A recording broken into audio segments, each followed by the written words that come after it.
Tiger सबसे ऊपर है और उसके बाद है दिक्पाल छिंगावत। हाँ, पर यहाँ तो सबसे अमीर कृतेश ही है ना। कामिनी ने बात छुपाने के लिए कहा। क्या बात है अभिनव, इतनी हंसी क्यों आ रही है भाई? इतने में एक लड़की ने अभिनव की तरफ देखते हुए पूछा।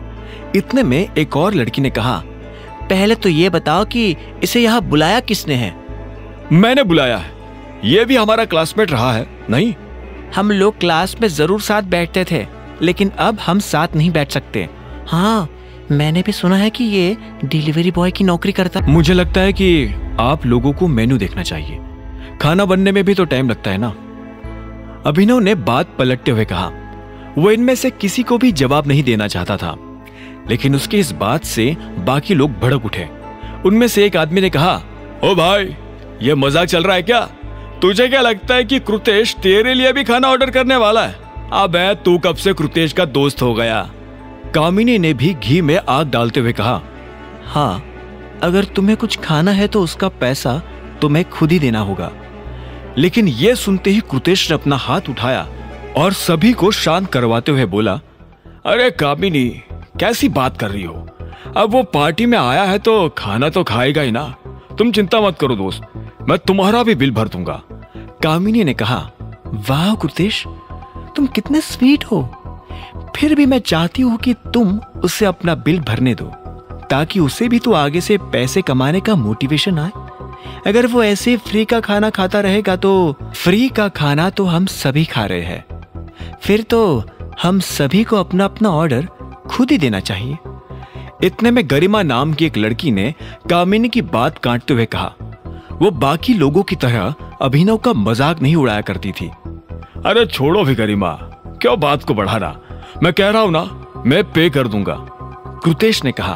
तो फिर अभिनव को तुम्हें थैंक यू बोलना पड़ेगा, कामिनी ने कृतेश की बात के जवाब में कहा। अभिनव अपनी जगह से खड़ा हुआ और बोला, एक मिनट रुकिए, कोई भी ऑर्डर मत देना, मैं अपना क्रेडिट कार्ड लेकर आता हूं। क्या?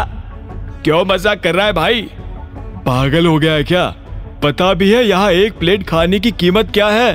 अभिनव ने अपने कंधे उचकाते हुए कहा। उसकी तुम लोगों को चिंता करने की जरूरत नहीं है, मैं अभी आया। इतना कहते ही अभिनव उस कमरे से बाहर निकल गया था।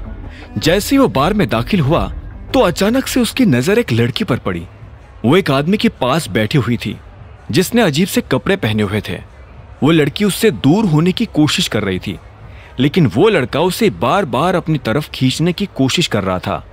जैसे अभिनव ने थोड़ा पास जाकर देखा तो उसे पता चला कि ये लड़की और कोई नहीं बल्कि उसकी पत्नी अनन्या है। हाथ हटा! अभिनव उस आदमी पर जोर से चिल्लाया।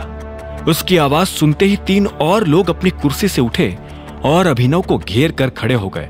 उनमें से एक आदमी ने कहा, ए भाई, कोई दिक्कत? मैं तेरा भाई नहीं हूं, ये मेरी बीवी है, हाथ हटा ले नहीं तो तोड़कर फेंक दूंगा, अभिनव ने कहा। उन्होंने अभिनव को कंधों से पकड़ा और उसे खींचकर बाहर की तरफ ले जाने लगे। अभिनव जानता था कि वो उसे इसलिए बाहर ले जा रहे थे ताकि वह उसके साथ मारपीट कर सके। अभिनव भी यही चाहता था। वो बार के अंदर लड़ाई करके फिर से अनन्या और उसके परिवार के सामने गुंडा साबित नहीं होना चाहता था। कुछ ही सेकंड्स में वो अभिनव को पीछे के दरवाजे से बाहर ले आए और उसे जमीन पर पटक दिया। वहां काफी अंधेरा था, ऐसे में किसी के लिए भी वीडियो बनाना या फोटो खींचना मुश्किल था। अब अगर 1 सेकंड भी यहां दिखाई दिया ना तो लात मारकर नोएडा पहुंचा दूंगा, चल निकल यहां से, एक आदमी ने अभिनव को धमकी देते हुए कहा। इतना कहते ही अभिनव ने उसके पेट में एक जोरदार लात मारी और वो आदमी बहुत दूर जाकर गिरा। इतने में बाकी लोगों ने अभिनव पर धावा बोला तो एक के बाद एक अभिनव ने सभी की हेकड़ी निकाल दी। आखिर में उसने उनमें से एक का कॉलर पकड़ा और बोला, कौन है वह जो मेरी बीवी के साथ था? बता। वो डॉन है, हमारा बॉस। हमको नहीं पता था कि वो लड़की हमारी भाभी है।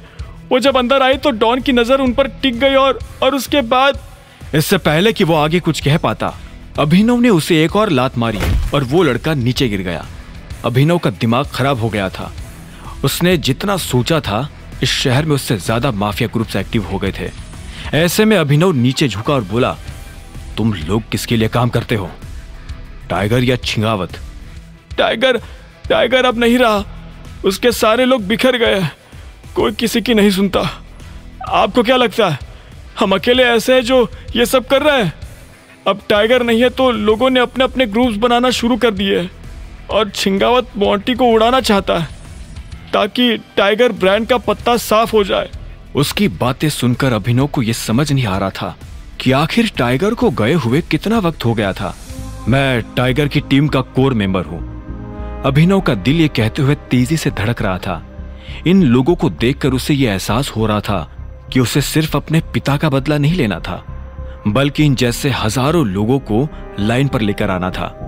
उन लोगों को रवाना करने के बाद अभिनव फिर से बार में दाखिल हो गया था। अचानक से उसकी नजर अनन्या को ढूंढने लगी थी, लेकिन अनन्या कहीं नहीं थी। आगे की कहानी जानने के लिए देखें अगला एपिसोड सिर्फ पॉकेट एफएम के यूट्यूब चैनल पर, और द रिटर्न ऑफ टाइगर के सारे एपिसोड्स को सुनने के लिए डिस्क्रिप्शन में दी लिंक से डाउनलोड करें पॉकेट एफएम ऐप।